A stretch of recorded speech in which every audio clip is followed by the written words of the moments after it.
Well, hey everyone, I thought I'd do a super casual episode today on what it takes to move things forward when you're in a relationship.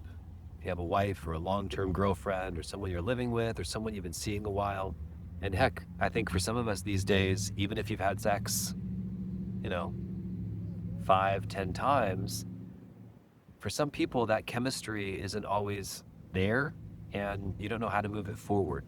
So I want to give you this concept that I use in all of my mentoring sessions. It's called moving the train forward or moving things along. Most men, whenever they want to get something started with their wife or girlfriend, they have like one default move. It's kind of funny. I think somebody was teaching that decades ago, like always have one default move. But your one default move is not going to get you very far if she knows you and you're in a relationship and you've got kids and work and family and all this stuff. I've talked about it in several episodes before. That one default move is usually like spanking her on the ass or coming up and feeling on her for a minute. I think every guy secretly hopes that a woman's going to see that and just, oh my God, let me give you the goods right then and there. And if you have one of three things, someone who you're paying for it, or a woman who really, really loves you and is physically, sexually attracted to you, or she's what I call a highly sexual woman, which just means by default, she's horny all the time and wants to have sex all the time. If she's one of those three things, you probably don't even need help in the sex and intimacy department. And maybe you're just watching this for your own amusement and maybe see how the rest of the world is suffering. But for everyone else, it requires a lot of work. And so I usually say it's 15 to 20 things that you have to do. There's a guy blowing up on YouTube right now, right? Fabio. And I don't know if it's a whole farce. I don't know if he's doing it just for views and attention. He met a girl in the airport. He couldn't find her. Tracks her down for weeks. They finally find each other. They're going to go out on dates. He plans like 10 elaborate Italian-style dates. He's taking her on the river and they're on the water paddling and he's doing picnics and he's taking her to the arcade and then he's cooking her a fancy dinner. Those are what I call grandiose gestures, right? Let me splash out. Let me spoil you. And again, I have no idea if this is just all a farce or not. I think he's running a little bit on her attraction to him. Okay, here's a guy who's got 1,500,000 followers. He's cute. He's Italian. She's kind of giving it a chance. But whether it's scripted or not, you can tell that the things that he's doing, the silliness, the impressing her, the trying so hard to woo her, even this whole thing, I've got 10 days to make her fall in love with me. Everything about that could not be more backwards from creating hot, erotic, passionate tension. It's not that it has to be all about that. Women love comfort and safety. Women love to be wooed a little bit and pursued and chased, and all these things are very nice. But you can tell even from watching this, and again, I say scripted or not, because even if it is 100% scripted, she still doesn't seem all that into him. Now, he's just poisoned her because he gave her pesto and she has a nut allergy, so we'll see where it goes from there, but maybe it'll all come together in the end. But one thing that hasn't happened right away is any kind of real physical intimacy. Now they're on camera, who knows who's watching, millions of people are watching, so who knows if she wants to be sexual or sensual with him, right? But one thing is true, this man needs some sex coaching. If that guy were in my office, I would say, stop all that. What would you do to be sexually attractive to your woman? And now, this is so hard for guys because guys, when they see a woman, she just is attractive. She could be acting dumb. She could be smart. She could be being playful or silly or vulnerable or weak or strong or powerful. There's a version of a woman that's super sexually attractive to most men at all times. So when men think, well, how do I be masculine? It's something that we've lost touch with for so long. It's not sarcasm. It's not arrogance. It's not out alpha-ing the other person or being the most alpha guy in the room, which almost always leads to like girls rolling their eyes with, okay, here we go. It works on some people. So to me, masculine presence has got to be your number one foot in the door.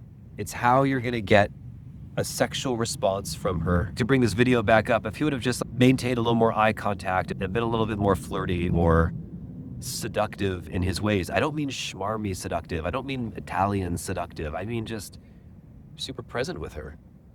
So to come back to the concept of like moving the train forward, you can't just slap her ass. You can't just take her out for an expensive meal. You can't just take her to the arcade and take her to the lake and do all these proving yourself gestures to her to make her want to give you the goods, because even that feels unattractive to a woman. If she's doing it out of pity for you as opposed to out of strong desire, it's a whole different subject. I think if a woman feels like she's giving you sex because you earned it, because you worked for it, and then she's letting you have it, does that feel attractive to you? That you've been a good little boy, or you've like, oh yeah, I did the dishes or impressed her really well, and now she's going to give me the privilege of being inside of her? No, most women want to be taken. They want to feel ravished, and they don't want to admit it, but by the person that they're attracted to. So to do that, you have to do sexually attractive things that move everything forward. And even if you're married and even if you've been together for 10 or 20 years, you can still do all those things. You just have to stack them up. Okay, so what do those things look like? You know, I'm super big on eye contact. Not glaring, not blinking, but just presence.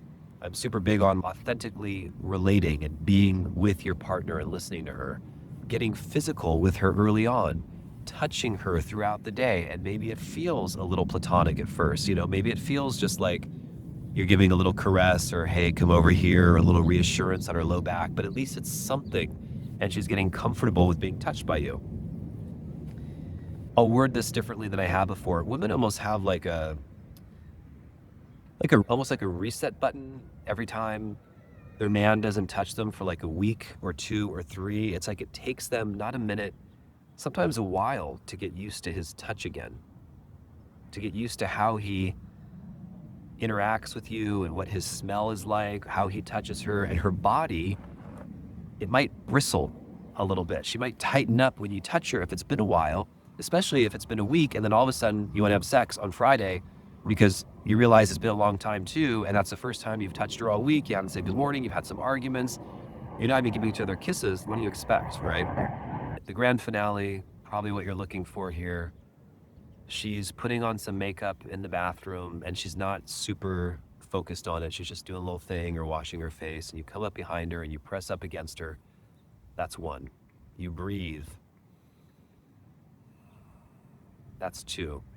You pull her hair back from over her neck. 3. You come in and smell, bite her neck, kiss her neck, suck on her neck. 4.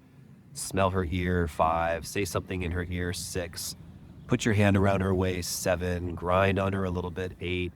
Rub up on her and tell her she smells good. 9, and you keep on layering these things, and you're going to know right away, usually by 1 to 6, is she receptive to this? Now, if she's like going like this and like this, I'm trying to get ready, then you know you're blown out of the water at option 1 or 2, and you got to try a smoother approach next time. But if she's allowing it to happen to her, then you have to not mistake disinterest with her trying to see, what is he going to do next? What's going to happen next to me? What is he going to do to surprise me? She wants to feel into it. Maybe she's closing her eyes. She's not immediately going to reach behind and grab you or touch you right away. If she does, it's a really good sign.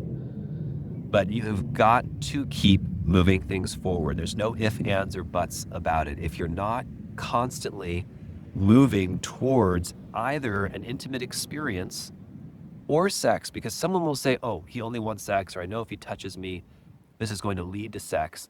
It's fine, but there should be times where it doesn't and then times where it does, so her body doesn't always feel like you want something from her. That's a really good start. Let me know if you enjoy these types of casual videos outside the office, a little more low-key, a little more authentically relating. And we'll do more. We'll pick different concepts or maybe go live together.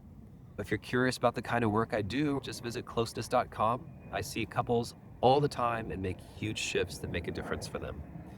I appreciate you watching. Thanks.